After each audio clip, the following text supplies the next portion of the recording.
I was trying to find the right word to describe this secret or this method, and I think the word is underrated. This is a method that probably every magician, amateur and professional, know, but we don't use it enough if we don't use it correctly. Let me show you a little demonstration with this deck of cards. This is a great method. You take a deck and shuffle it,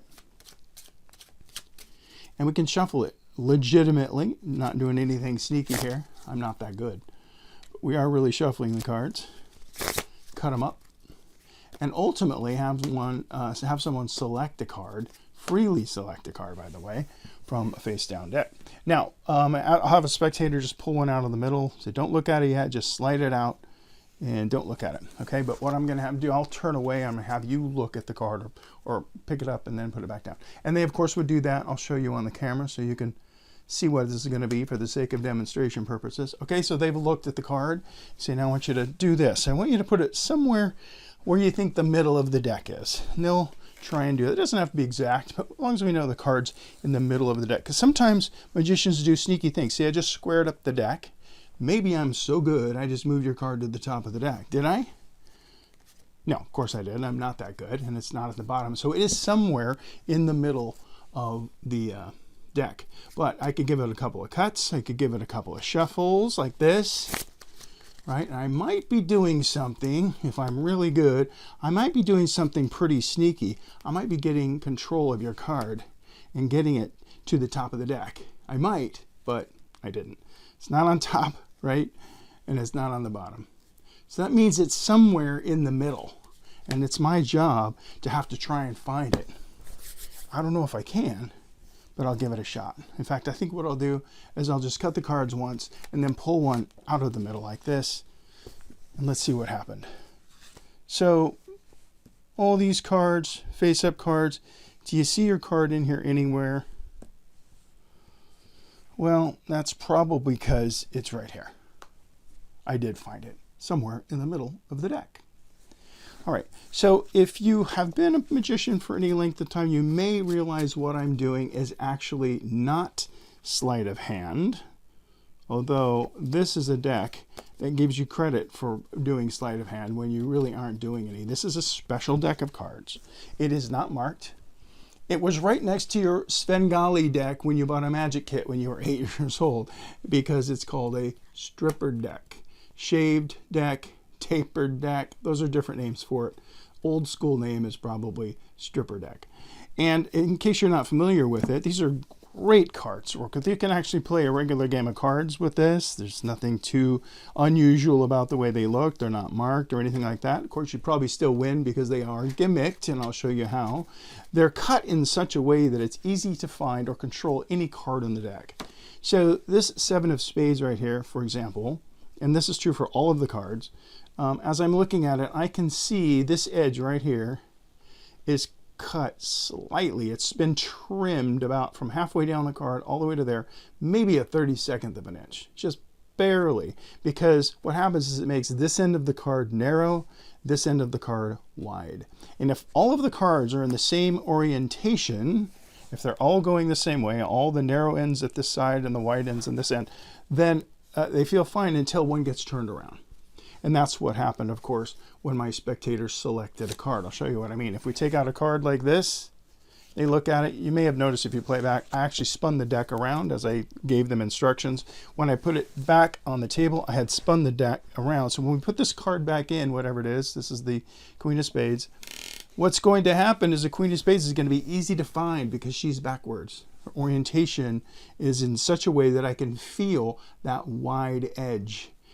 It's a little bit sort of out-jogged, to use a magic term. Right down here on this edge of the deck, you can't really see it in the camera, but there is a very, very faint little edge, and I can find that card whenever I want to. Now, before I show you the best way to do that, here's what you don't want to do, and this is what they told you to do when you had a stripper deck as a kid. They said, just go ahead and pull it out. Please don't do that. That's not good. We want to do something that's a little more mystifying. And that is to handle the cards more normally. So I've got that Queen of Spades somewhere in the middle of the deck. In fact, I know where it is somewhat because I can see it. I can see the edge of it. I can see that it's right there, right about in the center. And I can keep cutting the cards. I can shuffle the cards all I want, which I'll do. And even though I don't know exactly the exact position, you know, numerically, I can see roughly where it is, and I just put it back in the middle. In fact, if I'm cutting around and I find that it's closer to the top, right there, it's about, you know, 20% of the way down, I can just keep cutting it till I get it approximately where I want to. So if I want it somewhere in the middle of the deck, I can put it there. Now, why is that important? It's important because we want to be able to get to that card and look like we're just handling the cards in a normal way, meaning all we're doing is cutting and shuffling. We're not doing anything weird like pulling a card out sideways. So here's something that's really cool. When you have a stripper deck, and you have this little edge down here where you can find the reversed card. As long as the edge is, the outjogged edge, the wide edge, we'll say, is facing me. If you do a Hindu shuffle, which is what this is, ultimately, you only do about 3 of them, and this kind of automatically works. What will happen is that card will end up on the top of the deck automatically, which just happened, right? It's the Queen of Spades. And the reason why that's happening, here, I'll put it right back in the middle. So now it's in the middle, right? But when you're doing this Hindu shuffle, you're kind of doing that stupid pull the card out of the middle of the deck thing. Only you're doing it under the guise of just a regular shuffle. So if we're going like this and doing the Hindu shuffle, I don't want to do it once though. I want to do it a couple of times. So I give it a couple of just regular ones. And then at some point, one of those shuffles is going to pull her right to the top of the deck. You don't even have to think about it. Try it. If you've got a stripper deck, put a card in the middle and then just do a couple of these and you'll see what happens. Look at that. It goes right to the top. It's automatic, almost, as long as you can do a simple Hindu shuffle. Now, here's what's cool about it. Let's put it back in the middle. If the deck is going this direction, in other words, the wide end or the stripped end is out here, away from me, doing that same thing just takes it to the bottom of the deck, but almost automatically, right? So I'll put it back in the middle, and if I do this enough times, it ends up on the bottom. That's the right way to use a stripper deck. A way for you to have a card that's selected, put somewhere in the middle, and you can control it either to the top or to the bottom. Now, once you do that, of course, there's only about 10 million card tricks you can do, because once a card's on top, you can either reveal it somehow, or you can take a peek at it and do something else, go get an invisible deck and find their card upside down there. However you want to reveal the card, there's just a million things you can do once you control the card to either end where you can get to it. Here's another cool thing about a stripper deck, and here I have the Queen of Spades somewhere in the middle of the deck. It's really easy to just do a cut like that and bring it right to the top. Now you want to do that in the series of things. You want to do that while you're shuffling, shuffle, shuffle, maybe do a couple of cuts. And then when you're ready and you can just do one final cut, you would just do that and go like that and bring it to the top. Okay, so between the Hindu shuffle move and getting it either to the top or the bottom, or just cutting the cards in a very natural way like that, it's unbelievable how much control you have over that card. Now, another thing that you'll see in the old books about stripper decks is how to find, all 4 aces. Yeah, that's cool. You can do that. If you went through and you turned all the 4 aces upside down, then you can find them. But what I wouldn't do, again, is I wouldn't just pull them out magically, or strangely, I should say. But if you want to do that, here's a smarter way to do it. Let's see. Let's find out. Well, let's do this. First of all, I think I got the Queen of Spades still in there. So that's what you don't want to do. You don't want to pull it out that way. And then what we want to do is let's find the aces. So there's an ace. There's an ace. There's an ace. And let's see. We need another one. By the way, if your stripper deck is cut right, you'll see that the cut is all on the same edge, meaning the one-way cards, the cards that have a one-way direction, should all be able to go the same way. So these 3 cards are one way. If you know what that means, these are all going the same orientation. I can see if the ace of spades was upside down, that one would be stripped. Okay, anyway, so we can take the 4 aces. Let's see, let's make sure that we put them in upside down. Okay, there we go. So we want to put them in this way, right? So just for the sake of demonstration, let's spread them out a little bit. and of course shuffle them. Get these all messed up and shuffled. But again, what I'm trying to say, the point I'm trying to make is you don't just want to go pull them out like that.